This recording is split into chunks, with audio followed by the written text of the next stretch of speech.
നമ്മൾ ഉണ്ടാക്കാൻ പോകുന്നത് ഒരു വേറിട്ടൊരു രസം. പൂവുണ്ട്, അടുക്ക് ചെമ്പരന്തി പൂവുണ്ട്, ഒരു രസം. ഞാൻ പറിക്കാൻ പോകുന്നത് കണ്ടോളി. ഈ ചെമ്പരന്തിയാണ് രസം വയ്ക്കണം. ചെമ്പരന്തി അല്ലാത്തൊന്നും വയ്ക്കരുത്. കണ്ടല്ല, ഇതാണ് രസം വയ്ക്കണം ചെമ്പരന്തി. 2 പൂവുണ്ട്, അത് മതി.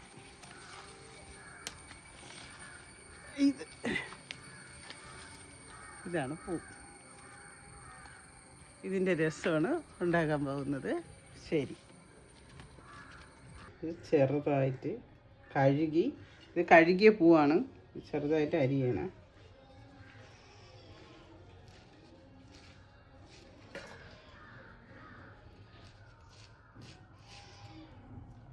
ണ്ട് ഒരു രസം, അടുക്ക് ചെമ്പരന്തി പൂവിൻ്റെ രസമാണ് അത്. പിന്നെ അല്ലാത്ത ചെമ്പരന്തി അല്ല, അടുക്ക് രസം 5 മിനിറ്റ് കൊണ്ട് വയ്ക്കാം. പക്ഷേ നല്ലതാണത്. ചോറുണ്ണാനായിട്ട് നല്ലൊരു രസമാണ് ഞാൻ തയ്യാറാക്കാൻ പോണത്. ഇത്ര വെച്ച് എണ്ണ ചൂടാകട്ടെ.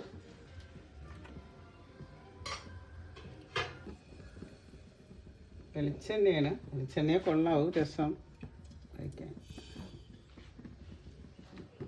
2 ഇട്ടാൽ കൊള്ളാം. പക്ഷേ ഇന്നിപ്പോൾ എൻ്റെ കയ്യിൽ ഇവിടെ വറ്റൽമുളക് ഇല്ല, അതുകൊണ്ടാണ് ഞാൻ ഇടാത്തത്.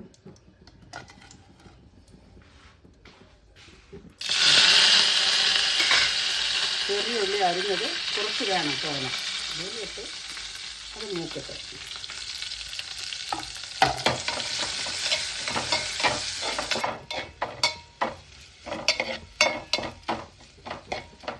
ഉള്ളി നല്ലതുപോലെ മൂക്കണം, എന്നാലേ അടുത്ത ചെമ്പരന്തിപ്പൂ ഇടാൻ പറ്റുള്ളൂ. നല്ല ചുമക്കണം.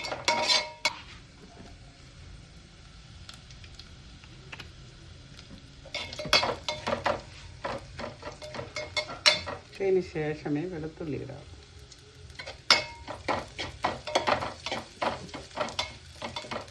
ഇഞ്ചിയും വേണ്ട.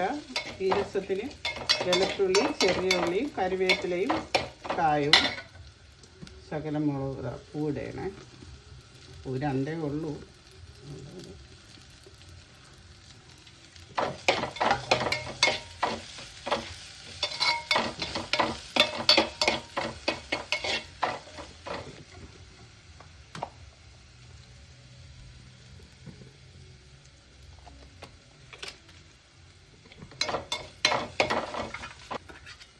മുളക് പൊടി, മഞ്ഞൾപ്പൊടി,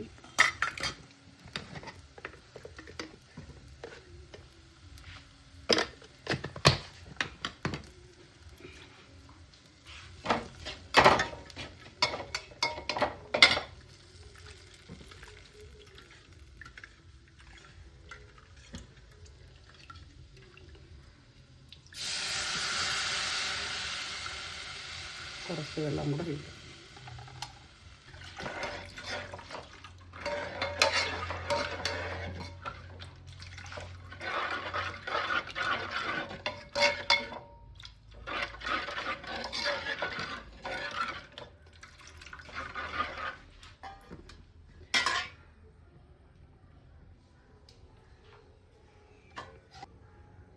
പറയട്ടെ, ചെമ്പരത്തി പൂവിൻ്റെ രസം റെഡി ആയിട്ടുണ്ട്. സൂപ്പറാണ്.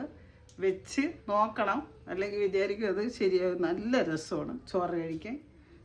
വേറെ കുരുമുളക് ഒന്നും വേണ്ട, ഇഞ്ചിയ ഇതൊന്നും വേണ്ട. ഇത് പൂവും വെളുത്തുള്ളിയും മുളക് പൊടി, മല്ലിപ്പൊടി, മഞ്ഞൾപ്പൊടി, കായപ്പൊടി, ഇത്രയേ ഉള്ളൂ.